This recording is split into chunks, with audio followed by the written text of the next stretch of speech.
Muy buenos días, mis amados hermanos y hermanas. No hay nada mejor que empezar el día con la inspiración de nuestros profetas. Espero te guste mucho este programa. Bienvenidos a Discursos y Profetas de Ven Sígueme con Walter Posada.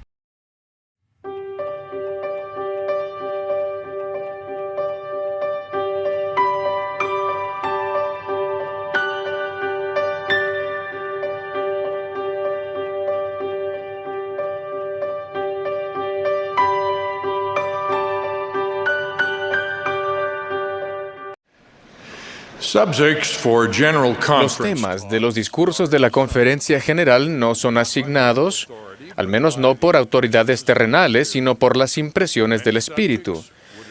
Las inquietudes terrenales que todos tenemos nos sugieren muchos temas.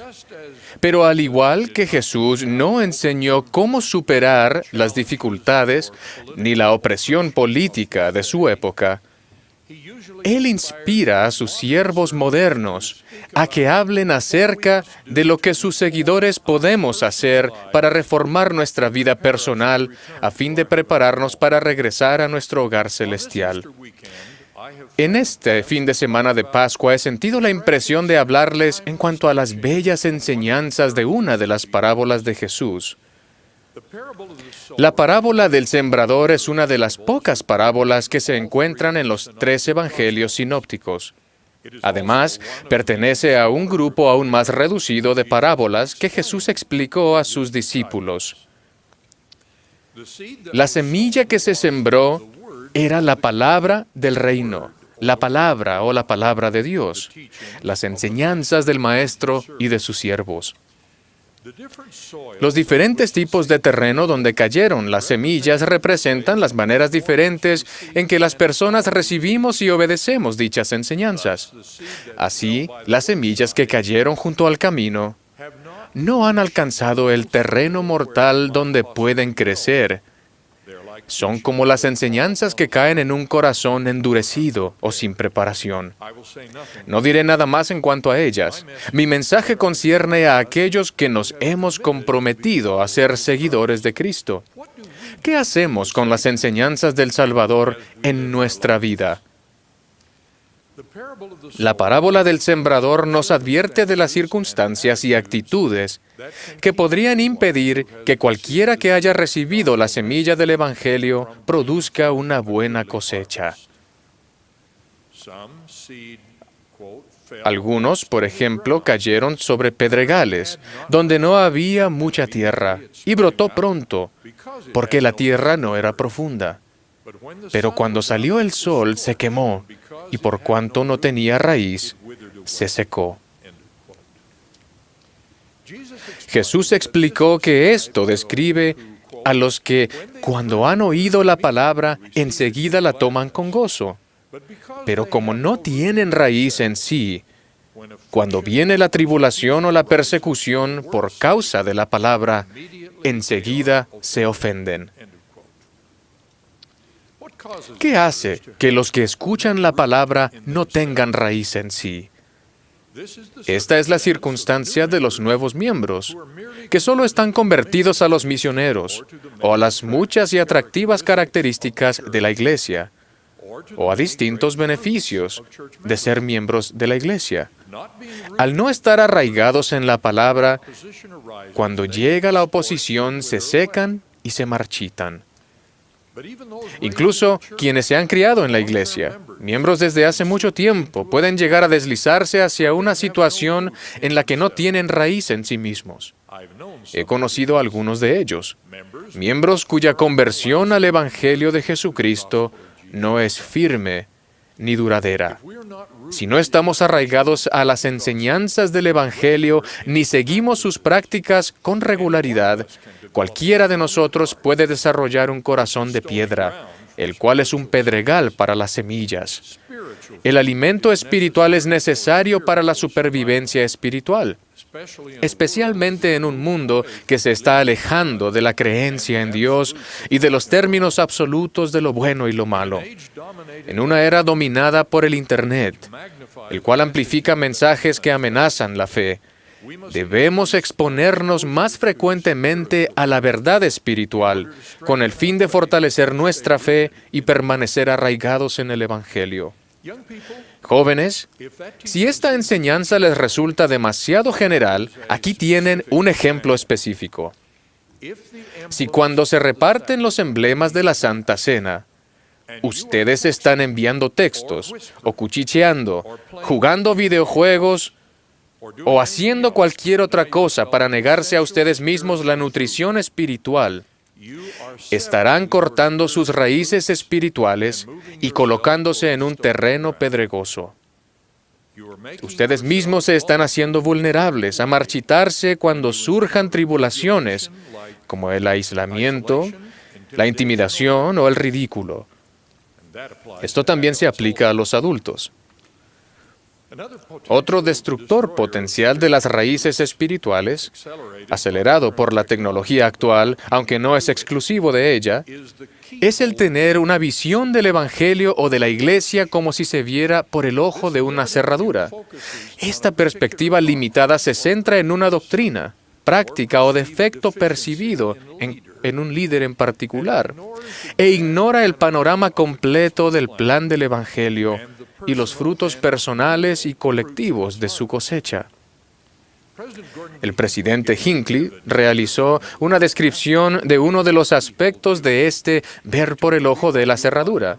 Habló a una audiencia de BYU acerca de unos comentaristas políticos, sumamente indignados, en un noticiero de aquella época. Con mañas estudiadas derramaron el vinagre de la injuria y la ira. Sin duda, concluyó, no hay mejor época ni lugar para ser un talentoso sensacionalista avinagrado. Por el contrario, para estar bien arraigados en el Evangelio, debemos ser moderados y mesurados con la crítica y procurar siempre la perspectiva más amplia de la majestuosa obra de Dios. Jesús enseñó que otra parte cayó entre espinos, y crecieron los espinos y la ahogaron, y no dio fruto. Explicó que estos son los que son sembrados entre espinos, los que oyen la palabra, pero los afanes de este mundo y el engaño de las riquezas y las codicias de otras cosas entran y ahogan la palabra, y ésta se hace infructuosa. Se trata sin duda de una advertencia a la que todos debemos dar oído. Me referiré primero al engaño de las riquezas.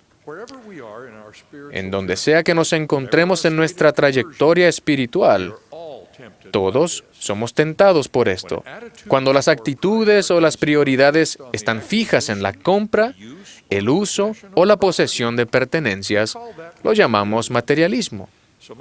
Se ha dicho y escrito mucho acerca del materialismo que hay muy poco que agregar. Quienes creen en lo que se conoce como la teología de la prosperidad padecen del engaño de las riquezas. La posesión de riqueza o grandes ingresos no es una señal de favor divino, ni su ausencia es un síntoma de desaprobación celestial.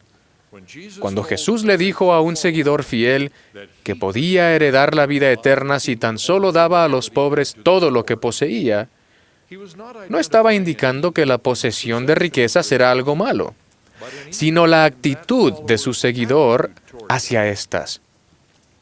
Como bien sabemos, Jesús alabó al buen samaritano, quien para servir a su prójimo se valió del mismo tipo de monedas que Judas recibió para traicionarlo en aquel momento. No es el dinero la raíz de todos los males, sino el amor al dinero. En el libro de Mormón se habla de una época en la que la Iglesia de Dios empezó a detenerse en su progreso porque los miembros empezaron a fijar sus corazones en las riquezas del mundo. Quien quiera que tenga abundancia de cosas materiales está en peligro de quedar adormecido espiritualmente por las riquezas y otras cosas del mundo. Esta es una introducción pertinente a las siguientes enseñanzas. Los espinos más sutiles que ahogan el efecto de la palabra del Evangelio en la vida son las fuerzas mundanas que Jesús llamó los afanes y las riquezas y los placeres de esta vida. Son demasiado numerosos para enumerarlos, pero bastará con unos ejemplos. En cierta ocasión, Jesús reprendió a Pedro, diciéndole: «Me eres tropiezo porque no aprecias lo que es de Dios, sino lo que es de los hombres». Apreciar lo que es de los hombres implica anteponer los afanes de este mundo ante las cosas de Dios en nuestras acciones, prioridades y manera de pensar. Nos rendimos ante los placeres de esta vida cuando nos volvemos adictos, lo cual afecta el preciado y divino don del albedrío, cuando nos seducen las distracciones triviales, lo cual nos aleja de lo que tiene importancia eterna, y cuando adoptamos la mentalidad de tener derecho a todo, lo cual afecta al crecimiento personal que nos hace merecedores de nuestro destino eterno. Nos superan los afanes de esta vida cuando nos paraliza el miedo al futuro, lo cual obstaculiza nuestro avance con fe, confiando en Dios y en sus promesas. Hace 25 años, mi estimado profesor de BYU, Hugh Nibley, habló en cuanto al peligro de rendirse ante los afanes del mundo. Durante una entrevista se le preguntó si la condición del mundo y nuestro deber de difundir el Evangelio hacían que se buscara alguna manera de adaptar lo que hacemos en la iglesia al mundo. Su respuesta fue: ese siempre ha sido el quid de la cuestión con la iglesia, ¿cierto? Uno debe estar dispuesto a ofender, a arriesgarse. Ahí es donde entra la fe. Se supone que nuestro compromiso es una prueba. Se supone que es algo difícil y poco práctico ante los ojos del mundo. Esta prioridad del Evangelio quedó afirmada en esa reunión en BYU hace unos meses, cuando un estimado líder católico, Charles J. Chaput, arzobispo de Filadelfia, quien, refiriéndose a las preocupaciones que comparten la comunidad de la Iglesia y la comunidad católica, como temas del matrimonio y la familia, la naturaleza de nuestra sexualidad, la santidad de la vida humana y la urgencia de la libertad religiosa, dijo esto: «Deseo subrayar otra vez la importancia de verdaderamente vivir aquello que profesamos creer. Eso debe ser una prioridad no solo en nuestra vida personal y familiar, sino en nuestras congregaciones, en nuestras decisiones políticas, en nuestros acuerdos comerciales, en el trato que dispensamos al pobre, es decir, en todo lo que hagamos». Y por eso esto es la razón por la que es importante, dijo. Aprendan de la experiencia del catolicismo. Los católicos creemos que nuestra vocación es ser la levadura de la sociedad. Pero existe una delgada línea divisoria entre ser la levadura de la sociedad y ser digeridos por la sociedad. Ciertamente, la advertencia del Salvador respecto a cuidarse de los afanes del mundo para que no ahoguen la palabra de Dios en nuestra vida nos insta a mantener nuestras prioridades fijas o el corazón fijo en los mandamientos de Dios y los líderes de su iglesia. Los ejemplos del Salvador podrían hacer que pensáramos en esta parábola como en la parábola de los tipos de tierra.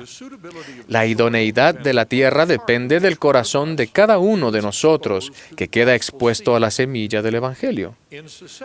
Dependiendo de la propensión de cada uno a las enseñanzas espirituales, algunos corazones se han endurecido, otros se han tornado en piedra por el desuso, y otros están fijos en las cosas del mundo.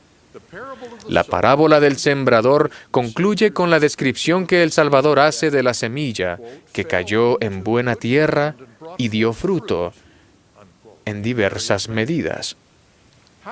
¿Cómo podemos prepararnos para hacer esa buena tierra y para tener una cosecha así de buena? Jesús explicó que la buena tierra son los que con corazón bueno y recto retienen la palabra oída y dan fruto con paciencia. Tenemos la semilla de la palabra del Evangelio. Depende de cada uno de nosotros el establecer prioridades y el hacer aquello que cause que nuestra tierra sea buena. Debemos procurar estar firmemente arraigados al Evangelio de Jesucristo. Logramos esta conversión orando, leyendo las Escrituras, sirviendo y participando de la Santa Cena con regularidad, para tener su Espíritu con nosotros. También debemos procurar ese gran cambio de corazón, el cual reemplaza los malos deseos y las preocupaciones egoístas con el amor de Dios y el deseo de servirlo a Él y a sus hijos. Testifico de la verdad de estas cosas, y testifico de nuestro Salvador Jesucristo, cuyas enseñanzas indican el camino y cuya expiación lo hace todo posible. En el nombre de Jesucristo. Amén. Espera, no te vayas todavía. Recuerda que tenemos muchos contenidos para ti. Elige el que más te gusta, aquí en Ven, Sígueme con Walter Posada.